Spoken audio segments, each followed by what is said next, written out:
महिला का मान, जान, सम्मान खतरे में है।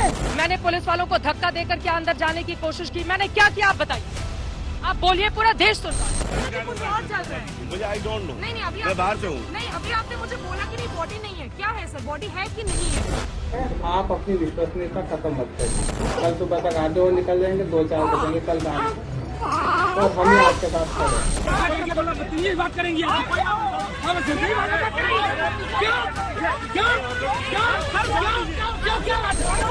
हमारे जैसे लोगों के कारण रेप होते।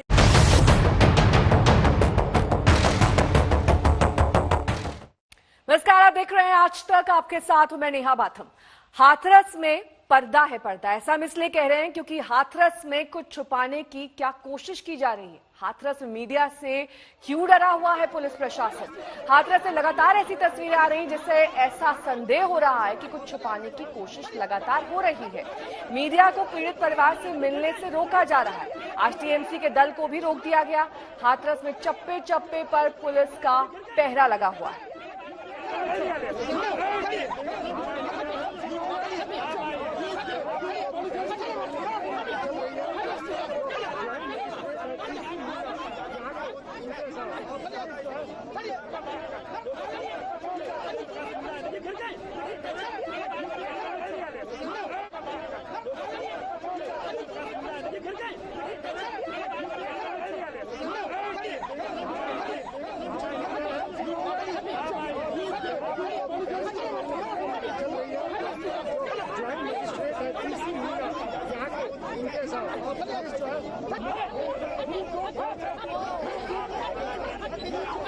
टीएमसी के नेता आमादा थे कि वो पीड़िता के परिवार से मिलना चाहते हैं, उनसे बातचीत करना चाहते हैं, उनकी आप बीती जाना चाहते हैं, लेकिन ऐसा वो कर नहीं सके क्योंकि इस गांव में इस वक्त पुलिस प्रशासन का सख्त पहरा है।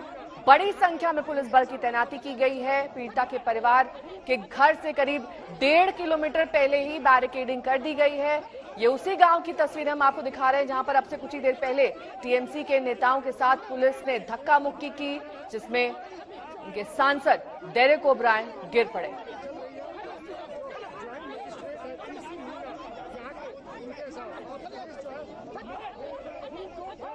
गांव में नो एंट्री कर दी गई है, ना मीडिया को अंदर जाने दिया जा रहा है, ना नेताओं को, और इस बीच लगातार झड़प की खबरें भी आ रही हैं। ऐसी ही कुछ तस्वीरें आप इस वक्त देख पा रहे हैं जिससे आप अंदाजा लगा सकते हैं कि इस वक्त किस तरीके की खलबली पुलिस महकमे में है। कल से ही बैरिकेडिंग कर दी गई थी, रिपोर्टिंग करने से रोक दिया गया था, कोई भी कैमरा अंदर नहीं ले जाने दिया जा रहा है।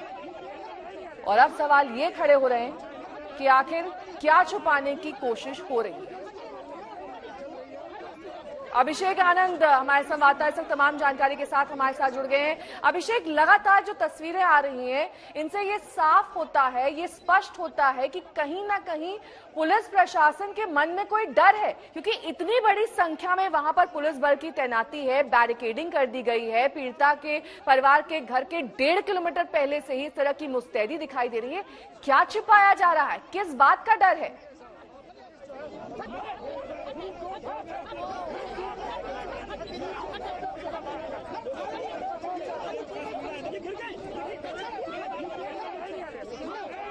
चित्रा, आपने मेरा सवाल सुना होगा, जो अभिषेक से मैंने सवाल किया था वही सवाल मैं आपसे करती हूँ। क्या छुपाया जा रहा है, किस बात का डर इस वक्त पुलिस महकमे में है? सर देखिए नेहा, यही तो बात समझ में नहीं आ रही है कि आखिर किस बात का डर है कि पुलिस की इतनी ज्यादा पहरेदारी उस परिवार को लेकर, जो परिवार आकर अपनी बातें सामने रखना चाहता है, उस परिवार को लेकर जिसकी 19 साल की बच्ची के साथ पहले रेप होता है और बाद में उसकी मौत हो जाती है।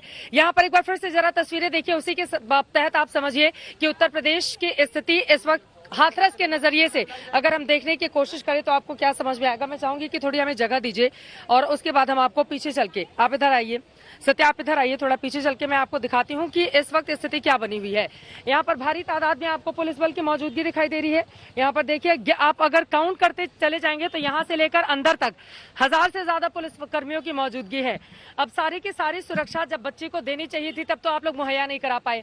अभी एसआईटी की टीम अंदर जाकर पूछताछ कर रही है, बयान दर्ज कर रही है। वो कौन सी बात है जो सामने नहीं आ जाए, इस डर के नाते इतनी पुलिस की पहरेदारी यहाँ पर की गई है। और यहाँ के जिस मीणा का नाम सामने आ रहा है, जो कि ज्वाइंट मजिस्ट्रेट है, वो एक जिस तरह की उसकी बदसलूकी है, वो तो लगातार, क्योंकि टीएमसी की जो सांसद है बार बार उसका नाम ले रही हैं, उसने उनको धकेल दिया, जो आरोप लगाया जा रहा है टीएमसी के सांसदों की ओर से लगातार। मुझे लगता है कि वो इंटरव्यू भी हमारे दर्शकों को जरूर देखना चाहिए, जो मैंने उनसे बातचीत की है।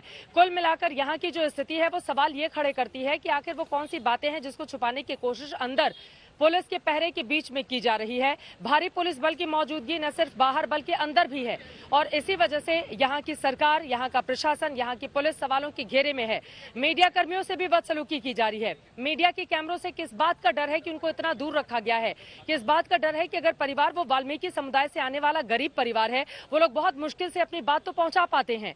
अब जो परिवार पहले से ही डरा हुआ है, आप उसको और डरा रहे हो और धमका रहे हो, तो वो अपनी बात कैसे कहेगा। और अगर आज की तारीख में एसआईटी, देखिए ये साफ बात है, अगर आज की तारीख में एसआईटी उनके बयान तमाम दर्ज करवा भी लेती है, कल को वो परिवार अगर ये कहे कि हमको डरा धमका कर इन लोगों ने मेरा बयान दर्ज कराया, तो आप क्या करेंगी। बहुत सारे ऐसे सवाल हैं। मुझे लगता है कि हर एक जांच में एक पारदर्शिता होनी चाहिए, एक ट्रांसपेरेंसी होनी चाहिए, जिसकी कमी पूरी तरह से यहाँ पर देखने को मिल रही है। और उसका ख्याल मुझे लगता है कि कम से कम शासन को, प्रशासन को, सरकार को रखना चाहिए, क्योंकि पलट कर आपसे ये सवाल पूछा जाएगा कि अंदर पीड़िता के घर वाले फोन कर करके बार बार बाहर ये कह रहे हैं कि हमें बंधक बना लिया गया है। बंधक जैसे शब्दों का इस्तेमाल अगर पीड़ित परिवार करे, तो फिर आपने उनको बंधक क्यों बनाकर रखा है, इसका जवाब तो आपको देना ही चाहिए। लोग बहुत ज्यादा गुस्से में हैं, महिलाओं के खिलाफ अपराध बढ़ता हुआ चला जा रहा है। अपराध पर लगाम, इन पुलिस वालों को तो कम से कम महिलाओं की सुरक्षा में तैनात होना चाहिए। इन पुलिस कर्मियों को कम से कम जो शोहदे वहां पर लड़कियों के साथ छेड़छाड़ करते हैं, इनको जाकर वहां पर खड़ा होना चाहिए। और ये यहाँ पर मूक दर्शक बने खड़े हुए हैं मीडिया को रोकने के लिए। अपने आप में बेहद हास्यास्पद ये मामला है। और यकीनन अगर इसी तरह चित्रा, मेरे सहयोगी अभिषेक आनंद भी इस वक्त तमाम जानकारी के साथ जुड़े हुए हैं। अभिषेक, आपकी रिपोर्ट मैंने देखी, आपने दिखाया किस तरीके से टीएमसी के नेताओं के साथ बदसलूकी की गई, और ये आलम तब है जब कैमरे के सामने डीएम की, एसडीएम की फजीहत हो चुकी है। किस तरीके से डीएम परिवार वालों को धमका रहे थे, ये सबके सामने आ चुका है। इलाहाबाद हाईकोर्ट ने इस पूरे मामले में संज्ञान लिया है, तब ये हालात है। वहां पर किसी तरीके की शर्म पुलिस प्रशासन में नहीं है। जी बिल्कुल, जैसे आपने बताया कि जो वीडियो आया डीएम का, जिस तरीके से यहाँ पर ये चीजें, घटनाक्रम जो हुआ उस दिन रात में बॉडी जला दी गई बिना फैमिली के कंसेंट के, ये सारी चीजें जो हैं ये हुई हमारे कैमरों की नजर में हुई। हम वहां पर थे, हम रात को 3 बजे 4 बजे वहां पर हम लोग उनके साथ मौजूद थे, और ये सब कुछ हमने देखा और पूरे देश को दिखाया। हो सकता है कि यही वजह है कि हमें दोबारा अंदर नहीं जाने दिया जा रहा है। कि इस तरह की और कोई चीज हो तो वो हमारे कैमरों की जद में ना आए, हम सच ना दिखा पाए। बहुत सारी ऐसी पॉसिबिलिटीज हैं। फैमिली लगातार अक्यूज कर रही है पुलिस को। एक 15 साल का लड़का उसी फैमिली के, एक्सटेंडेड फैमिली से खेतों की पगडंडियों के सहारे भाग करके आया था, और उसने यहाँ आकर के बोला कि हमें हमारे फोन छीन लिए गए हैं। और हर जगह पर पुलिस है, छत पर, आंगन में, कमरों में, हर जगह पर पुलिस है। इस तरीके से हमें डराया जा रहा है, हमें किसी से बात नहीं करने दिया जा रहा है। क्या छुपाना चाहती है पुलिस प्रशासन, क्या छुपाना चाहती है, इसमें क्या रखा है, ऐसा क्या है उसके अंदर। एसआईटी की जांच चल रही है, तो कोई भी आप कैमरे के सामने जांच नहीं हो रही है, बंद कमरे के अंदर हो रही है, तो वहां तक जाने क्यों नहीं दिया जा रहा है। आखिर अगर जांच हो गई, अगर बयान ले लिया एसआईटी ने, तो हमसे बात क्यों नहीं करने दिया जा रहा है फैमिली को। इस सवाल का जवाब किसी भी प्रशासनिक अधिकारी के पास या पुलिस अधिकारी के पास नहीं है। मेरी सहयोगी चित्रा त्रिपाठी भी लगातार हमारे साथ बनी हुई है। चित्रा, तस्वीरें अपने आप में बहुत कुछ कहती हैं, और तस्वीरें हमने लगातार उस दिन से देखी है जिस दिन देर रात इस बेटी के शव को जलाया गया। उसके बाद किस तरीके से पुलिस प्रशासन ने बदसलूकी की, मीडिया कर्मियों को वहां जाने से रोका, कई जगहों पर कैमरे पर पाबंदी लगा दी गई। उसके बाद हमने ये भी देखा कि आपने दिखाया था कि वहां पर एसआईटी की जो टीम थी वो वहां बैठकर किस तरीके से सवाल जवाब कर रही थी। अब जब मामला फास्ट ट्रैक कोर्ट में चलेगा, क्या पुलिस प्रशासन ये चाहता है कि कहीं ना कहीं सबूतों के अभाव में ये पूरा मामला कहीं का कहीं पहुंच जाए, चीजें सच सामने ही ना आ पाए? बिल्कुल सही कहा आपने, और यही तो सवाल है। जरा आइए हम आपको पीछे की तरफ लेकर चलते हैं और जरा इन अधिकारियों से पूछते हैं, आप लोगों को क्या ऑर्डर दिया गया है, मीडिया को आप लोगों ने क्यों रोक कर रखा हुआ है, बताइए सर। मीडिया को क्यों रोक के रखा हुआ है, मीडिया को अंदर जाने से क्यों मना किया गया है, मैं बस ये पूछ रही हूँ। और आपको किस बात का डर है, आप इतना हेलमेट वेलमेट लगा के आए हैं सर। आप लोग तो मीडिया वालों को धक्का देकर गिरा रहे हैं, बदसलूकी कर रहे हैं, आप इतना डरे हुए किससे हैं? कोई कुछ नहीं बोलेगा, सबको मना किया गया है कि कुछ भी पूछते रह जाओ, कुछ भी नहीं बोलना है। और आप लोग जा भी रहे हैं यहाँ से। आप लोग आइए, महिला पुलिस अधिकारी आइए, आप लोग आगे आइए, आप लोग तो अपनी बात रखिए। क्यों अंदर जाने से क्यों मना किया जा रहा है? इतनी चौड़ी चौड़ी मोटी मोटी रस्सियां, किस बात का डर है आप लोगों को? और जरा मैं चाहूंगी सत्या पीछे की तस्वीरें आपको दिखाएं। देखिए वहां पर भी भारी तादाद में पुलिसकर्मियों की मौजूदगी है। आप देख रहे हैं बहुत भारी तादाद में वहां पर पुलिसकर्मियों की मौजूदगी है। आगे भी यहाँ पर इतने ज्यादा, यहाँ से अगर गिनते हुए चले जाएं तो अंदर जिस तरह की स्थिति बनी हुई है, 1000 से ज्यादा पुलिसकर्मी इस वक्त इस गाँव को घेरे हुए खड़े हैं। अब ऐसा क्यों किया गया है, ये अपने आप में बड़ा सवाल है। अंदर जाने की कोशिश करो तो धक्का मुक्की यहाँ पर शुरू हो जाती है। अंदर किस बात को छिपाने की कोशिश की जा रही है, ये अपने आप में बड़ा सवाल है। नेहा, ये देखिए चारों तरफ, यानी कि कहीं से भी कोई निकल नहीं पाए। ऐसा लग रहा है हाथरस की पूरी सारा क्राइम शहर में हो रहा होगा, बाकी जगहों पर सारा अपना काम धाम छोड़कर यहीं की जिम्मेदारी दे दी गई है कि आइए यहीं का बंदोबस्त संभालिए और किसी मीडिया कर्मी को अंदर मत जाने दीजिएगा। और अगर कोई मीडिया कर्मी अपना काम करता है, ईमानदारी से अंदर जाने की कोशिश करता है, तो फिर उसके खिलाफ बदसलूकी कीजिएगा। और मीणा नाम का जो अधिकारी है, उसकी तस्वीरें तो लगातार दिखाई रहे हैं, जिन्होंने टीएमसी के सांसदों के साथ यहाँ पर बदसलूकी की है। उसी शख्स ने मेरे साथ भी बदसलूकी की। सिर्फ अंतर इतना है, उस समय मेरे पास कैमरा नहीं था और कैमरा नहीं होने का उसने गलत फायदा उठाया। तो इस तरह तो यहाँ पर अधिकारियों की स्थिति है। हाथरस को डुबोने के लिए अधिकारी ही काफी हैं। अगर इस तरह के अधिकारी रहे तो यहाँ की स्थिति क्या रहेगी, ये बताने की जरूरत नहीं है। इतनी ज्यादा पुलिस बल की यहाँ पर मौजूदगी, अंदर पुलिस वालों की मौजूदगी, अपना काम तो ये लोग ढंग से करते तो आधी रात की अंधेरगर्दी देखने को नहीं मिलती हाथरस में। अपना काम तो ये लोग ढंग से करते नहीं है। मीडिया अगर ढंग से इतनी कड़ी धूप में मेहनत के साथ वो अंदर जाकर अपना काम करना चाहता है तो ये लोग रोक देते हैं, क्योंकि इन लोगों के पास ताकत है। ये अपनी ताकत दिखाते हुए इस तरह की बदसलूकी करते हैं और उसके बाद जैसे ही कैमरा ऑफ होगा ये तुरंत हमारे पास आएंगे और लगेंगे फिर से दोबारा बदसलूकी करने। इन लोगों का तो ये हाल है। अपने आप में बहुत सारे सवाल हैं। देखिए कल हमने प्रियंका और राहुल की तस्वीरें देखी थी यहाँ पर। हालांकि मुख्यमंत्री योगी आदित्यनाथ की ओर से तमाम ऐलान किए गए। फास्ट ट्रैक कोर्ट का गठन किया गया, एसआईटी का गठन किया गया। फास्ट ट्रैक कोर्ट के जरिए मामले को सुलझाने की बात कही गई। 25 लाख रुपए का मुआवजा भी दिया गया, एक मकान भी देने की बात कही गई। इसके अलावा कहा गया परिवार के एक सदस्य को नौकरी भी देंगे। लेकिन ये जो पुलिसिया बर्बरता है उन तमाम चीजों को ढक देती है, क्योंकि यहाँ पर जिस तरह की स्थिति और अधिकारियों का जो रवैया सामने आ रहा है वो अपने आप में बेहद शर्मनाक है। इस तरह के गैर जिम्मेदार और असंवेदनशील अधिकारी अगर यहाँ पर इस धरती पर रहेंगे तो यकीनन कोई भी उनको स्वीकार नहीं करेगा और ऐसे अधिकारियों के खिलाफ तब तक कार्रवाई हो जानी चाहिए। पता नहीं किस चीज के इंतजार में यहाँ पर बैठी हुई है सरकार, क्योंकि इतनी ज्यादा असंवेदनशीलता, इस तरह का व्यवहार, दुर्व्यवहार करेंगे वो महिला के साथ, चाहे वो टीएमसी के साथ है तो वो महिला है, सीनियर है, आप उनसे इस तरह का व्यवहार करेंगे। आप देखिए वीडियो में, तस्वीरों में देखिए, वो बार बार नाम लेकर कह रही हैं और हो सकता है बहुत जल्द वो लोग कंप्लेंट भी करने जाए उस अधिकारी के खिलाफ। इन लोगों को क्यों सर माथे पर बिठाकर रखा हुआ है सरकार ने, समझ में नहीं आता है। ये बहुत सारे सवाल हैं नेहा जो यहाँ से खड़े हो रहे हैं, लेकिन अंदर पाबंदी है, मीडिया बाहर रहे। मीडिया अगर अंदर जाएगी तो धक्का मुक्की करके उसको बाहर खदेड़ दिया जाएगा। यही स्थिति बनी हुई है। हाथरस से इस वक्त की बड़ी खबर आ रही है, वहां पर माहौल गहमा गहमी वाला हो गया है। दरअसल पीड़िता के परिवार से मिलने जा रहे टीएमसी नेताओं के दल को पुलिस ने रोका तो वहां झड़प हो गई, धक्का मुक्की तक बात पहुंच गई। उस धक्का मुक्की में टीएमसी सांसद डेरेक ओब्रायन जमीन पर गिर गए। टीएमसी नेता पीड़ित परिवार से मिलने पर अड़े हुए थे, लेकिन पुलिस किसी को गांव के अंदर नहीं जाने दे रही है। बैरिकेडिंग करके रास्ता रोका गया है।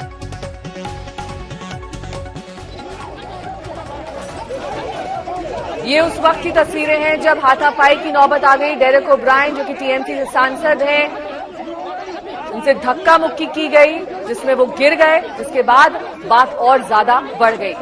हाथरस में अब भी पहरा जारी है, वहां पर बैरिकेडिंग करके नेताओं को अंदर एंट्री से रोका जा रहा है। अब भी ये बैरिकेडिंग जारी है और ऐसे में टीएमसी नेताओं को जब रोका गया तो बात धक्का मुक्की तक पहुंच गई, मामला काफी ज्यादा बढ़ गया।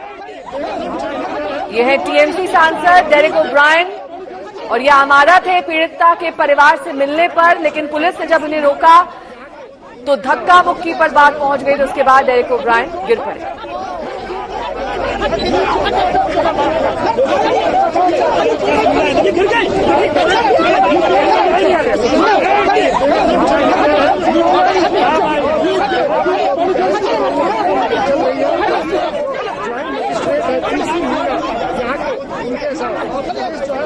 बड़ी संख्या में इस वक्त पुलिस की तैनाती है। पूरा का पूरा हाथरस गांव इस वक्त एक तरीके से छावनी में तब्दील हो गया है। जगह जगह बैरिकेडिंग की गई है, ना मीडिया की एंट्री हो रही है, ना नेताओं की। धारा 144 अब भी लागू है। लोग जा रहे थे और दलित जो है, जो दलित परिवार है जिसके ऊपर जो लड़की को जला दिया, हम उसके पास में जा रहे थे। वो जाने नहीं दे रहे थे, लेकिन जैसे ही अंदर घुसने के लिए हम कोशिश किया तो पूरा ब्लाउज पकड़ के वो जो लेडीज पुलिस है और हमारा जो सांसद है प्रतिभा मंडल ड्रेगदा उसके ऊपर लाठीचार्ज किया और ड्रेगदा तो नीचे गिर ही गई। और जो प्रतिभा मंडल है उसके ऊपर जो जेंट्स पुलिस है उसका ऊपर सामने उसके हाथ में हाथ लगाए उसके ये शर्म की बात है। मोदी सरकार और इसमें जो बीजेपी जो है गवर्नमेंट योगी ये पुलिस राज छोड़ के दिया कि दलित लोगों के मारो और पिटाओ, और जो हम लोगों को ये जो सांसद है उसको भी कहीं सम्मान नहीं है और जाने के नहीं दिया। पूरा देश उसको देखना चाहिए और इसको आवाज भी उठाना चाहिए। मेरे सहयोगी अभिषेक आनंद इस पूरे मामले पर लगातार नजर बनाए हुए हैं। वहां पर किस तरीके से पुलिस प्रशासन मुस्तैद है और कैसे टीएमसी के कार्यकर्ताओं के साथ धक्का मुक्की की गई, उस पर उनकी ये रिपोर्ट देखिए। भी डेरेक ओब्रायन और काकोली दास घोष जो सांसद है टीएमसी के अभी भी अंदर घुसने की कोशिश कर रहे हैं। तमाम की तादाद में पुलिस फोर्स आप देख रहे हैं यहाँ पर है। पुलिस के अधिकारी उनको अंदर नहीं जाने दे रहे हैं, अड़ गए हैं टीएमसी के सांसद यहाँ अंदर जाने के लिए, और आला अधिकारी अब पुलिस के उनसे बात करके उनको समझाने की कोशिश कर रहे हैं। जब यहाँ से पुलिस ने उनको रोका तो वो दूसरे रास्ते से जाने की कोशिश करने लगे और काफी भगदड़ का यहाँ माहौल बन गया। बीच में कुछ यहाँ के चुटभैया नेता भी आ गए हैं और यहाँ आकर के अपनी नारेबाजी कर रहे हैं और अंदर घुसने की कोशिश कर रहे हैं टीएमसी सांसदों के साथ। आप देख सकते हैं तमाम की तादाद में महिला पुलिसकर्मियों को बुलाया गया है, स्पेशली क्योंकि महिला सांसद भी आ गई हैं, तो उनको अंदर जाने से रोकने के लिए। यहाँ से करीब 1.7 किलोमीटर दूर 1.7 किलोमीटर दूर विक्टिम का घर है। काकोली जी से हमारी बात हुई जब, तो उन्होंने बताया कि वो वहां पे विक्टिम की मां से मिलने जा रही हैं और उनसे जाकर के वो पूछताछ करना चाहती हैं, उनके पैर छूना चाहती हैं और ये जानना चाहती हैं कि आखिर उनके साथ क्या हुआ, पुलिस की बर्बरता कैसे हुई, कैसे बिना उनकी अनुमति के, बिना उनके संज्ञान के उनकी बेटी के पार्थिव शरीर को पुलिस ने जला दिया। अब यहाँ पर ये जो स्थिति बनी हुई है ये इसी वजह से है क्योंकि पुलिस ने यहाँ पर बैरिकेड लगा दिया है कि एसआईटी की टीम अंदर जो है उसको डिस्टर्ब ना हो, उसकी कार्रवाई में कोई कमी ना आए, उसको कहीं से भी कोई परेशानी ना हो, इस वजह से बैरिकेड लगाया है। दूसरा, 3 पुलिसकर्मी जो तैनात थे इनकी सिक्योरिटी में, विक्टिम की फैमिली की सिक्योरिटी में, उनको कोरोना पॉजिटिव उनका निकला है और उनको आइसोलेट कर दिया गया है। इसके अलावा 2 और पुलिसकर्मियों को भी कोरोना के सिम्टम्स हैं, उसकी वजह से इसको कंटेनमेंट जोन घोषित किया जाएगा।